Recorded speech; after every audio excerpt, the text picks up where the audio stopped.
ఈరోజు మన ఇంట్లో పుంటికూర శనగలు. ముందుగా మమ్మీ పుంటికూర ఉడకటానికి బగోన్లో నీళ్ళు పోసింది. దాంట్లో పసుపు వేసి మసలు పెట్టాలి నీళ్ళు కొంచెం. ఇక్కడ పసుపు వేసి నీళ్ళు మసలు పెడుతుంది కదా, ఇక్కడ ఆకు కూడా నానబెట్టింది. అది మసలంతలోపు ఇది కూడా కొంచెం ఇసుక ఏదైనా ఉంటే కిందికి దిగిపోతుంది. తర్వాత 2-3 సార్లు కడిగి అప్పుడు దీన్ని ఆ నీళ్ళలో వేద్దాం. శనగలు కూడా నానబెట్టి పెట్టింది, 1 గంటకి ఎక్కువ అయిపోయింది. ఒకవేళ పొద్దున పూట వేసుకోవాలనుకుంటే రాత్రి ఉప్పేసి నానబెట్టుకోండి, మంచిగా ఉబ్బితే ఉడుకుతాయి అన్నమాట. ఇప్పుడు శనగలు ఉన్నాయి కదా, ఇవి ఉడకబెడదాం ఉప్పు వేసుకొని నానబెట్టి. చూడండి, మనము పుంటికూర కడవక ముందుకి ఇట్లా నీళ్ళు పోసి నానబెట్టుకున్నాం అనుకుంటే ఆ లోపల కనిపిస్తుంది కదా మనకి ఇసుక దుమ్ము అంతా ఉంది కదా, అదంతా కిందికి పేరిపోతాయి అన్నమాట. అందుకే ఎప్పుడైనా ఆకుకూరలు 2-3 సార్లు కడుక్కోవాలి మనం. పుంటికూర ఇసుక ఎక్కువ ఉంటే ఇంకెక్కువనే కడగాలి. చూడండి, ఒకసారి కడిగినాం కదా, ఇప్పుడు సెకండ్ టైం మళ్ళీ కడుక్కున్నాం. ఇప్పుడు ఈ నీళ్ళు గిట్ట మసులుతున్నాయి కదా, ఇప్పుడు పుంటికూర వేస్తుంది మమ్మీ దీనికి. చూడండి, ఇక్కడ మనకి శనగలు కూడా ఉడుకుతున్నాయి. మనం రాత్రిపూట నానబెట్టుకుంటే పొద్దున్న వండుకోవాలన్నప్పుడు అప్పుడు మనం ఇట్లా ఉడకబెట్టాల్సిన అవసరం లేదు. ఉప్పు వేసుకొని నానబెట్టుకున్నాం అనుకోండి, అవి మంచిగా ఉబ్బిపోతాయి అనమాట, నానితే. అప్పుడు గట్టిగా అనేది ఉండదు. ఇప్పుడు కొంచెం గట్టిగా ఉంటాయి కాబట్టి ఉడకబెట్టుకోవాల్సి వస్తుంది. ఇప్పుడు ఒకసారి కలుపుకుందాం ఇది, ఎందుకంటే పైన ఆకు కూడా మంచిగా ఉడకాలి కదా, అందుకని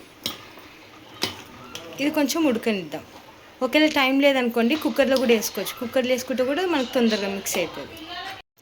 ఇప్పుడు కారం వేసుకుందాం. ఇప్పుడు ఉప్పు, ఇప్పుడు అల్లం వెల్లిగడ్డ వేసుకుందాం, కలుపుకుందాం మంచిగా.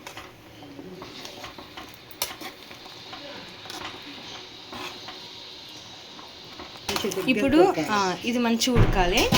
ఇంకోటి ఏంటంటే దీని మీద మనం మూత పెట్టుకోవద్దు. ఒకవేళ పెట్టుకున్నా కూడా గ్యాప్ పెట్టుకోవాలి, లేదంటే పొంగిపోతుంది మొత్తం ఈ రసం అంతా ఉడకదు.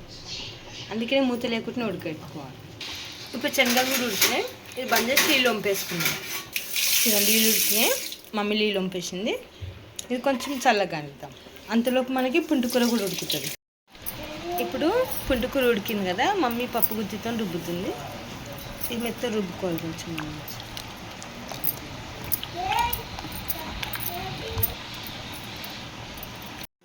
ఇప్పుడు మనం పుంటికూర పప్పు గుత్తితో రుద్దుకున్నాం కదా, మెత్తగైంది. ఇప్పుడు పోస్ట్ చేసుకున్నాం. బగోన్లో కడిగి పెట్టింది మమ్మీ, అది కొంచెం వేడై నీళ్ళు పోవాలి. పోయినాక నూనె పోసుకుందాం. ఇప్పుడు నూనె పోసుకుందాం. ఇప్పుడు ఆవాలు, జీలకర్ర, ఇప్పుడు ఎండుమిరపకాయలు. ఇప్పుడు పోసాను కదా,